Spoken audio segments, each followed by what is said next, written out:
Scapegoat. Imagine करिए एक ऐसे इंसान को जिसको हर प्रॉब्लम की जड़ बताया जाता है। फिर चाहे वो प्रॉब्लम फैमिली रिलेटेड हो, फ्रेंड्स रिलेटेड हो, पॉलिटिक्स रिलेटेड हो, उस इंसान को हर प्रॉब्लम की जड़ बताया जाता है जबकि उसकी उसमें गलती नहीं है। वो इंसान कहलाता है स्केप गोट। हिंदी में बोलूं तो बलि का बकरा।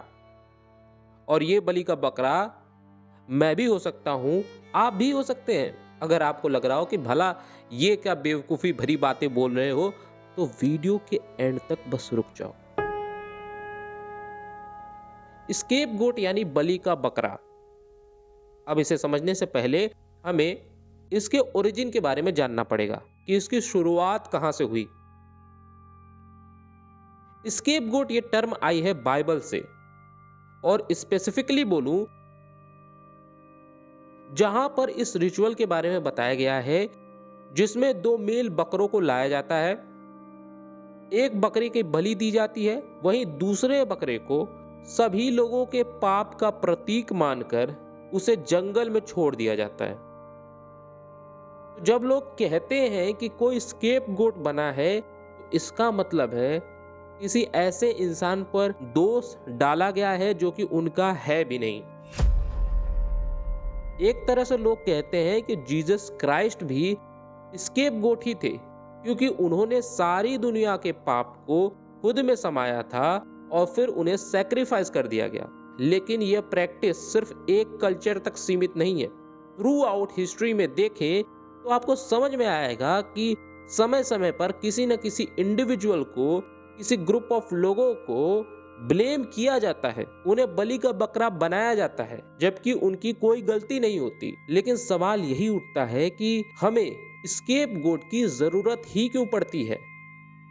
फ्रेंच फिलोसोफर रेने जिरार्ड इस पे कहते हैं कि लोग एक दूसरे की कॉपी करते हैं, जिससे कि समाज में कंपटीशन बढ़ता है, कॉन्फ्लिक्ट बढ़ता है। और जैसे जैसे ये कंपटीशन बढ़ता है, समाज में टेंशन भी बढ़ता है। और जैसे जैसे टेंशन बढ़ता है, समाज एक कॉमन एनिमी को ढूंढता है और अपने सारे ब्लेम्स उस पर डाल देता है। Scapegoating makes people feel like they have solved the problem when in reality nothing has been fixed. दोस्तों, ब्लेम डालना सबसे आसान काम है। आप देखिए अपनी रोजमर्रा की जिंदगी में आप भी अपना दोष किसी दूसरे पर डालते हैं, आप अपनी जिम्मेदारियां किसी दूसरे पर डालते हैं, आप अपनी असफलता के कारण किसी दूसरे पर डालते हैं। वहीं साइकोलॉजिस्ट के अकॉर्डिंग स्केपगोटिंग का रीजन है प्रोजेक्शन। प्रोजेक्शन एक ऐसा तरीका है जिससे कि लोगों को बड़ी राहत मिलती है। एक ऐसा तरीका जिससे कि वो अपने गिल्ट, फियर, फ्रस्ट्रेशन दूसरे पर निकाल लेते हैं। और अगर आप इसी प्रॉब्लम को जूम आउट कर बड़े स्तर पर देखो तो पता चलता है कि समाज माइनॉरिटीज और आउटसाइडर के अगेंस्ट इसीलिए जाता है कि उन्हें लगता है कि इससे संतुलन आ जाएगा समाज में, जबकि रियलिटी में ऐसा होता नहीं। इतिहास के पन्नों पर आपको स्केपगोट के ढेरों एग्जाम्पल्स मिल जाएंगे। उन्हीं एग्जाम्पल में से एडोल्फ हिटलर भी आता है, जिसने जूइश लोगों के प्रति अन्याय किया। और आज भी पॉलिटिशियंस स्केपगोटिंग का इस्तेमाल करते हैं अपनी रिस्पॉन्सिबिलिटीज से बचने के लिए। वो अपना सारा ब्लेम स्पेसिफिक ग्रुप, मीडिया पर डाल देते हैं, जिससे कि रियल इश्यूज दब जाती हैं। वैसे इसका एक एग्जाम्पल मैं चाहूंगा कि आप कमेंट सेक्शन में जरूर लिखें। खैर, स्केपगोटिंग सिर्फ इतिहास के पन्नों तक ही सीमित नहीं है, ये कहानियों, फिल्मों और गानों तक में भी आपको देखने को मिलता है। स्केपगोटिंग का ये रूप तो अलग है, लेकिन एक दूसरा रूप है जो कि इससे भी ज्यादा खतरनाक है। वो है सोशल मीडिया द्वारा स्केपगोट क्रिएट करना।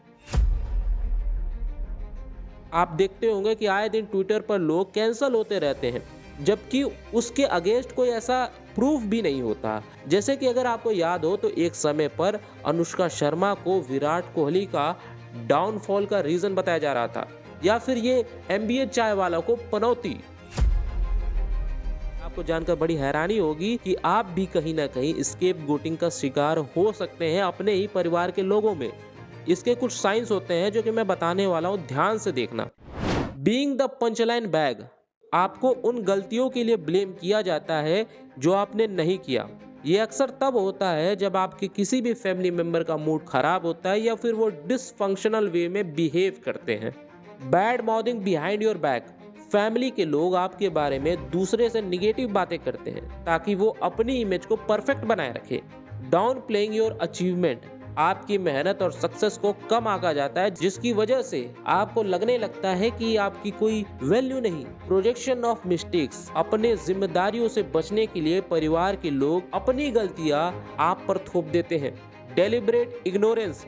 आपको अक्सर इग्नोर किया जाता है जैसे कि आप एग्जिस्ट ही ना कर रहे हो, जिससे कि वो कन्फ्रंटेशन से बच जाते हैं और अब्यूजिव बिहेवियर को छिपा लेते हैं। Unequal treatment. आपको हमेशा से कंपेयर किया जाता है दूसरे फैमिली मेंबर्स से, जिससे कि घर में एक टॉक्सिक माहौल क्रिएट हो जाता है और आप खुद को इन्फीरियर समझने लगते हो। खैर, ये तो रही साइंस की बात, लेकिन हम इसे रोक कैसे सकते हैं? तो इसका पहला स्टेप है कि पैटर्न को रिकॉग्नाइज करना। गेरार्ड का मानना था कि अगर एक बार लोग समझ जाएं कि स्केपगोटिंग काम कैसे करती है तो उसे रोकना संभव है। Instead for looking someone to blame, we should focus on real solutions. Instead of blaming individuals, we should blame the bigger systems that create problems.